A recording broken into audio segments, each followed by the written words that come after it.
Happy October, everybody.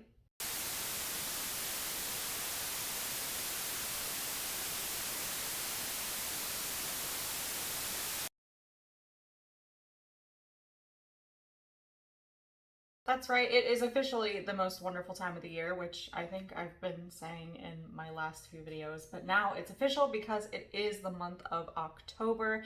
And of course, my favorite thing to do during the month of October is just consume all the horror content that I can.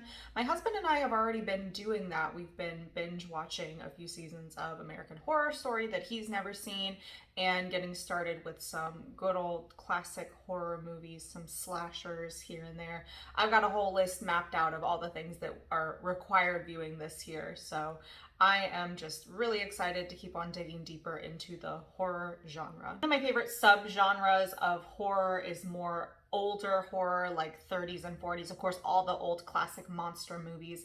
And one of my most favorite actors, I guess if I was asked who my favorite actor of all time is, I would have to say Boris Karloff. I mean, the man is a legend. I really feel like no one since him is doing things exactly in the same way that he was. He just always gave 100% to any performance in any movie that I've ever seen him in. In that voice, it's just so captivating. I've spoken on here before about how much I love The Mummy. That is my favorite of the original classic monster movies. And of course, I love Frankenstein, Bride of Frankenstein as well. Suffice it to say, I'm a huge, huge fan of Boris Karloff's work. So I thought it would be fun today to talk about some of my favorite Boris Karloff movies that are not Frankenstein. That's right, I'm taking any of the ones that you might immediately assume off of this list, and I'm talking about some other ones that are kind of a little bit more underrated in my opinion, but I think they're kind of essential viewing for any horror fan. I've got 5 movies I'm going to be talking about today. He has tons of them, ranging from like just downright camp to, of course, the classics like Frankenstein and The Mummy, and really kind of something for everybody in between. So the first one that I want to highlight, we'll call this one number 5, is a movie called You'll Find Out from the year 1940.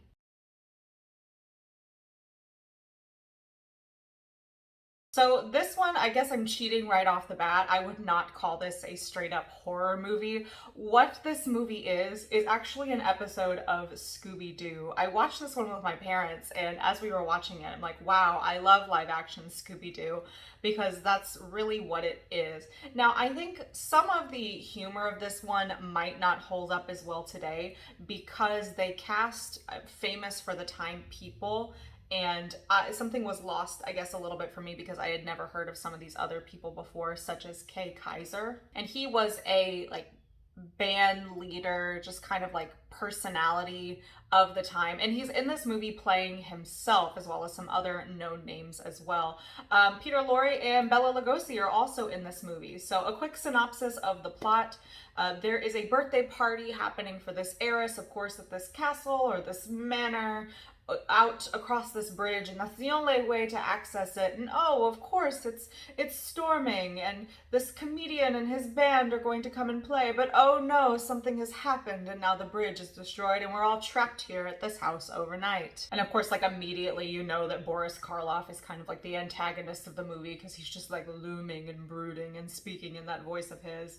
And the way that this movie has like every Scooby-Doo like haunted mansion trope, like the secret passageway and everything, and then they bring in Bela Lugosi as like this mystic performer, and they like throw a turban on him, which is like, I don't know, and there's all these like kind of tricks and like fake horror like scares going on in this haunted mansion, and people are mysteriously like disappearing from one room to the next. There's even like a dog, and there's this, I don't want to give it away, but there's this gag with the dog that actually made my jaw drop. It's just completely over the top camp. I was smiling and laughing throughout this one. Again, nothing really scary, even though you have like Boris Karloff is like the sinister figure in this one. It's just like a flat out good time. If you were a fan of Scooby-Doo growing up, I think that you should watch this movie, because I need someone to agree with me that this is literally just an episode of Scooby-Doo. I discovered this one because I ordered a collection of movies with both Boris Karloff and Bela Lugosi in it. And I'm going to show you, here is Bela Lugosi. Sorry for the glare from my light here. There's Bela Lugosi and his little like mystical turban there. So do with that what you will. But yes, you'll find out. I would like you all to go find out and watch this movie however you can find it. I don't know if it's available on Amazon or not. Again, see, I'm a big fan of physical media, so a lot of these I actually own a copy of, but it wasn't very much. I have a few horror collections of Karloff and Lugosi that were well worth the price that I paid for them on Amazon. All right, at number 4 on this list, this is where we actually start to get into more of the thriller or horror territory. I would like to talk about The Invisible Ray from 1936. Another one that Bela Lugosi appears in as well. Those two collaborated together quite famously throughout the years, and it's really kind of cool to see two like icons of horror in other movies outside of the ones that they're known for, the classic monster movies. This one veers more into sci-fi horror than anything. Boris Karloff plays a scientist who travels to Africa and finds this like meteorite, some sort of compound that of course is deadly, called radium X, the effects of which make you disappear. It makes you invisible, but also makes you glow in the dark, and your touch becomes deadly, of course, because, you know, like radium X.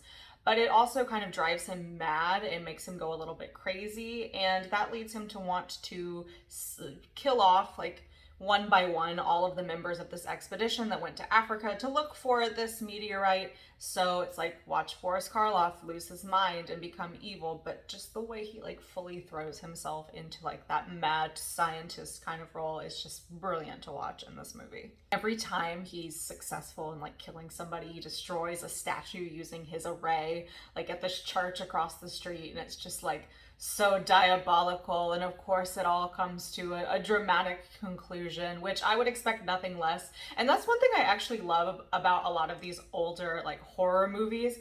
They don't really waste any time with any like resolution or wrap up at the end. It's like dramatic climax and then the end appears on screen. I love that. There's another one of his that I haven't put on this list that like literally two characters escape from like a fiery crypt, and like the minute they run outside, it's like the end. No like catching up with them after the fact. These movies just end kind of dramatically, and I've got to say I really love it. I will say one kind of like thing about this movie. You know, you got to keep in mind that this came out in 1936. Of course, they go to Africa, and native African peoples are depicted in this movie. And I am no expert, but I kind of doubt that it was like an authentic representation. And it did kind of give me pause a little bit. You kind of watch stuff from back then, and you're kind of like, don't know if that would fly today. But overall, it is still like a weird like camp sci-fi movie, so I think it's kind of like an underrated gem. Right, number 3, we've got The Black Cat from 1934, and not only is this a Karloff movie, it's another one with Lugosi as well.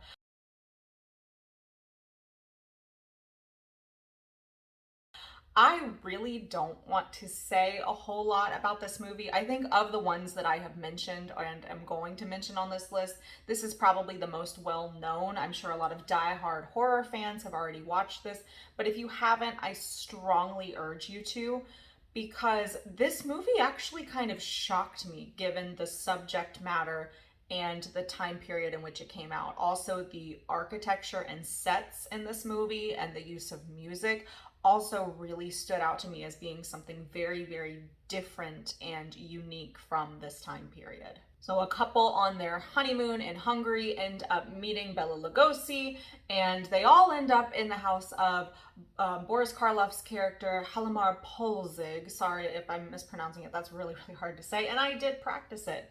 And perhaps he's not quite as nice and accommodating as they originally believe him to be. Perhaps there is some sort of secret. And perhaps he and Bela Lugosi's character might have a history and also know each other. I really don't want to say a whole lot about this. Also, the title of the movie, I do want to touch upon this a little bit. It comes from the Edgar Allan Poe story, The Black Cat. This movie has nothing to do with Edgar Allan Poe's The Black Cat, other than a cat does literally appear in the movie. And I wonder, like, was this an intentional bait and switch at the time? This movie is kind of wild. I actually have a still from it on the cover of another Lugosi and Karloff collection I have. This comes from that right there, The Black Cat. And I really think, like, if you pick one off of this list, this would be the one that I would start with as like an entry point, because it is so good and it really, really holds up well today. Number 2 for me, I would put Isle of the Dead from 1945. This is the movie on my list of Boris Karloff films that actually frightened me the most. I did actually have a scare while watching this movie.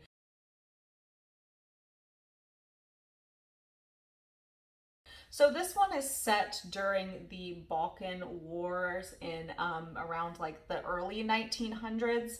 And Boris Karloff plays a general whose wife is buried over on this island they refer to as the Isle of the Dead, hence the title. Of course, when they get there, something is wrong with the crypt and they start hearing some strange things.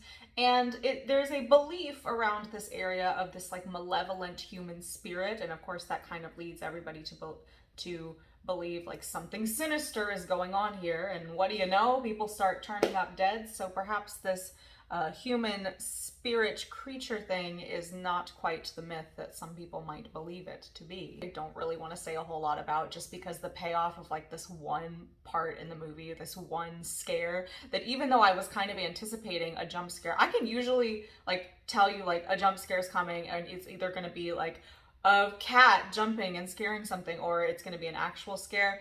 I was sitting on the couch literally clutching a blanket just waiting for like the other shoe to drop in this one scene. It was very atmospheric. This one was really kind of different than a lot of the other Boris Karloff movies. I like that we've changed up the setting. We've got this Isle of the Dead where the dead are being buried during wartime. There's already this like outside external conflict brewing, and then you get this sort of like mystery of why is everyone dying? Is it this plague that's going around, or is it something more sinister?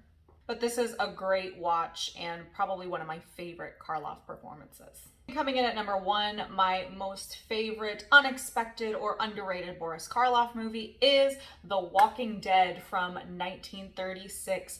No relation to the hit television show about zombies, except maybe there might be some sort of little connection here.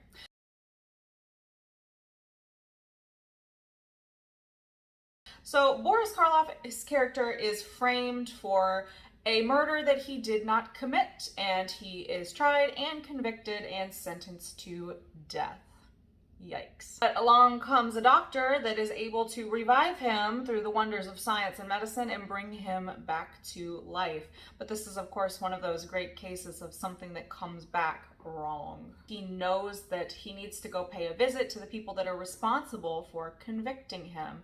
Not in necessarily a malicious way, but he's just compelled. He feels this pull to go visit these people. And every person that was essential in his death, his wrongful death, meets a tragic end when he comes to pay them a visit.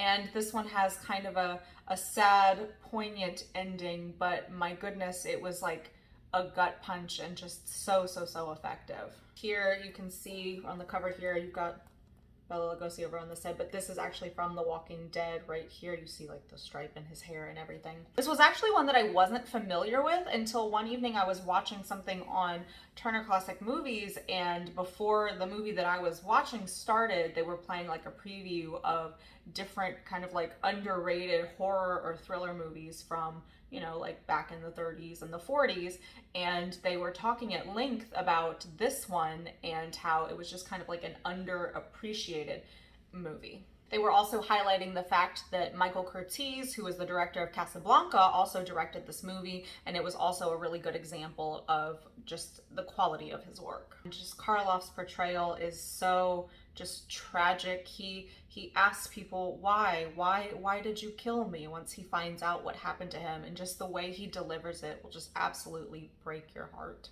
So there you have it. Those are my 5 picks for underrated or underappreciated Boris Karloff movies. If you were looking for something different to shake things up, if you're in the mood for something black and white and classic, I would highly recommend checking out any of these. Some of them I know are available through Amazon. Like I said, I got these collections here. I got the 2 Karloff and Lugosi collections from Amazon, and then this one was just straight up Karloff. Isle of the Dead was on here. Bedlam was another really good one too. Almost made my list, kind of like I guess an honorable mention, but these were not super expensive. Like I said, I love to have physical media because I love to just like pop something in the DVD player when I'm feeling like watching something spooky. So I'll be continuing my horror journey throughout the next month here. I hope all of you will be doing that as well. I just absolutely love sitting down in an October evening and turning off all the lights and just watching something spooky. Like, I'm the most at peace and happy in that sort of setting. So I cannot wait to do that, probably even tonight. Thank you so much for watching. Don't forget you can find me on Instagram at HHNCarson. The horror content, the Halloween Horror Nights content, anything spooky, fun, travel, random, it will be coming your way. Oh, book reviews as well. All sorts of good things coming your way very, very soon. Thanks again for watching.